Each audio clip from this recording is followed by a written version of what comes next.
The train rattled across the dusty plains, its wheels clanking like a steady heartbeat. Amelia sat by the window, her gloved hands folded neatly in her lap. She had never traveled so far west before. A mail-order bride. That was what she had agreed to be. Back home in Missouri, life had been nothing but loneliness after her parents' passing. When she saw an advertisement in the newspaper, "Widower seeks God-fearing bride for companionship and help raising child on Texas ranch," something stirred in her heart. She had prayed on it for weeks. Finally, with trembling hands, she wrote back. Letters were exchanged, promises made, and soon enough she found herself on this train, her trunk packed with the only possessions she owned. She whispered a prayer under her breath, "Lord, guide me where you want me to be." The station agent shouted the next stop. Amelia clutched her ticket. She was supposed to disembark at Clearwater Junction, where her intended would meet her with a horse-drawn wagon. But in the flurry of confusion, the announcements, and her nervousness, Amelia stepped off one station too early. Part 2, The Wrong Ranch. The dusty platform was nearly empty. A tall man with weathered skin, broad shoulders, and piercing blue eyes stood near a wagon, holding the hand of a small girl with golden braids. The little girl tugged at the man's sleeve. "Papa, is that her? Is that the lady you said might come?" The man's gaze landed on Amelia. He looked as startled as she felt. Amelia's heart thudded. This must be him. My intended. She approached, her voice trembling. "Sir, are you Mr. Carter?" The man hesitated, then nodded slowly. "Name's Luke Carter. And you are?" Amelia rose, she whispered. The little girl broke free from her father's hand and ran straight to Amelia, throwing her tiny arms around her waist. Her voice was like a bell. "Papa, God finally sent you to us. Part 3, Settling in. Luke didn't correct Amelia. Perhaps he was too tired. Perhaps he saw the light in his daughter's eyes, the first spark of hope she had shown in months. They rode back to the ranch. The land stretched wide, with rolling hills, a weathered barn, and cattle dotting the horizon. Amelia felt both awe and fear.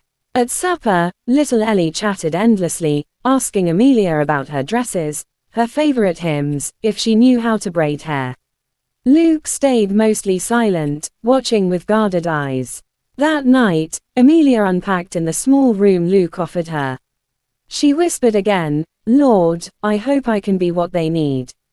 But something gnawed at her. Luke seemed surprised by her arrival. Was it possible something had gone wrong?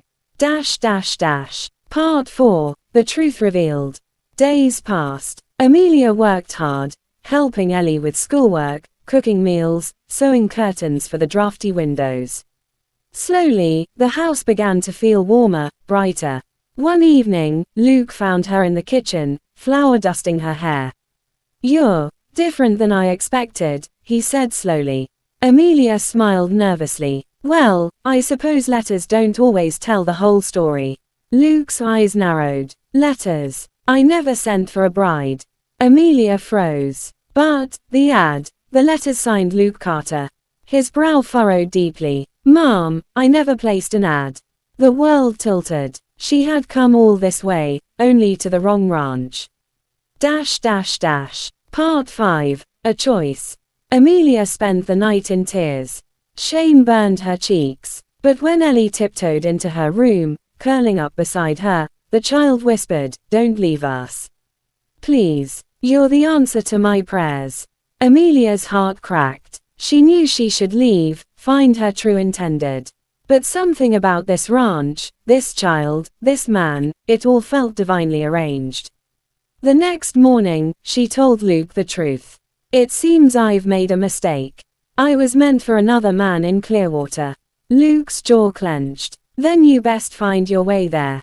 But Ellie clung to Amelia's skirts, sobbing, "God sent you to us." Part 6, Struggles. The following weeks were a test of will. Luke tried to keep his distance, but Amelia's kindness filled every corner of their lives. She taught Ellie to read Bible stories by lantern light. She tended the sick calves. She even stood her ground when rattlesnakes slithered near the barn. Luke found himself watching her when she wasn't looking. Her courage, her laughter, the way she sang hymns while kneading bread. But guilt gnawed at him. His wife had died 2 years earlier, and he had vowed never to remarry. He feared betrayal of her memory. Yet when storms lashed the ranch and Ellie had nightmares, it was Amelia who soothed her. When debts threatened the land, it was Amelia who helped plan how to save it. Part 7, The Rival. Just as Amelia began to feel like she belonged, a new threat arrived, Mr. Dawson, the wealthy rancher next door. He came calling, bringing gifts for Ellie and making bold comments to Amelia. "I hear you're not officially tied to this ranch," Dawson sneered one evening. "A woman like you could do better than struggling here." Luke bristled, fists clenched. But Amelia spoke firmly, "I belong where God places me. And for now, that's here." Ellie beamed. Luke's heart thundered. Part 8, The Confession. One moonlit night, after Ellie had gone to bed, Luke finally broke his silence. "I've been fighting this, Amelia. Fighting what I feel. But I can't anymore." His voice was raw. "Maybe you came here by mistake. But I believe God doesn't make mistakes." Tears blurred Amelia's eyes. "Luke, I thought I came here to marry another man. But now, I think I was meant to find you." He pulled her into his arms, trembling. For the first time in years, hope surged in his chest. Part 9, A New Family. Word eventually came from Clearwater. The man Amelia was meant to marry had already taken another bride.